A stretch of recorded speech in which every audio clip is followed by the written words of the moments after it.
이제 3월 8일 모레가 국민의힘 전당대회입니다.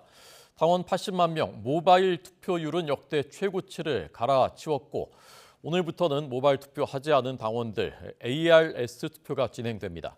민주당은 내분 상황이 계속 이어지고 있다고 합니다. 자세히 듣겠습니다. 엄윤주 기자 나오십시오. 네, 국회입니다. 네, 국민의힘 대표 뽑는 투표율이 굉장히 높았다고요? 네, 주말 사이 진행한 당원 대상 모바일 투표 결과 47.5%로 역대 최고치를 기록했습니다. ARS 투표 시작 전 모바일 투표만으로 지난 전당대회 최종 투표율을 돌파한 건데요.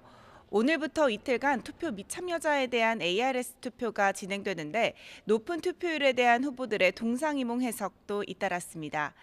김기현 후보는 아침 라디오에서 전체 표심의 흐름에서 보면 투표한 당원 대다수가 자신에 대한 지지를 보이고 있는 게 현장에서 확인되기 때문에 고무적인 결과라고 평가했고요.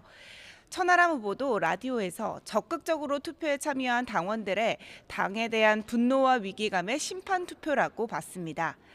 안철수, 황교안 후보 역시 다수 당원의 분노가 드러났다, 보수 결심이 결집했다는 등 제각기 자신들에게 유리한 평가를 내놨습니다. 이런 가운데 김기현 후보는 나경원 전 의원을 만나며 오늘 이른바 김나연대를 적극적으로 띄울 예정입니다.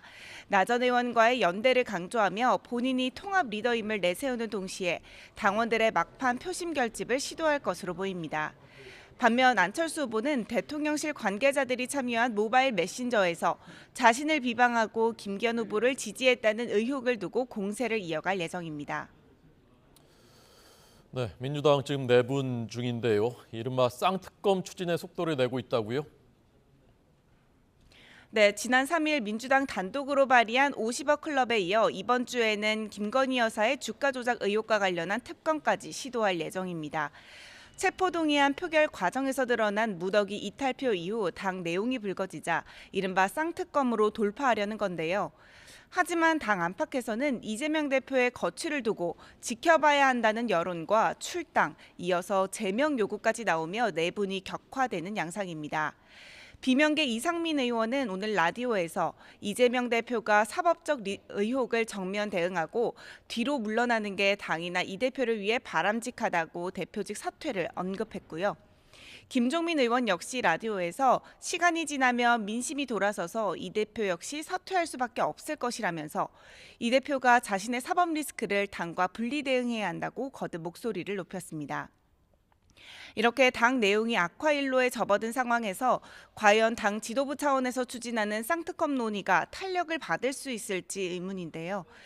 여기에 국민의힘 역시 민주당의 특검 추진 움직임은 검찰의 수사권을 빼앗아갈 목적으로 마치 도둑이 경찰에게 수갑을 자신에게 넘겨달라고 하는 것과 같다는 비판적인 입장을 내보였습니다.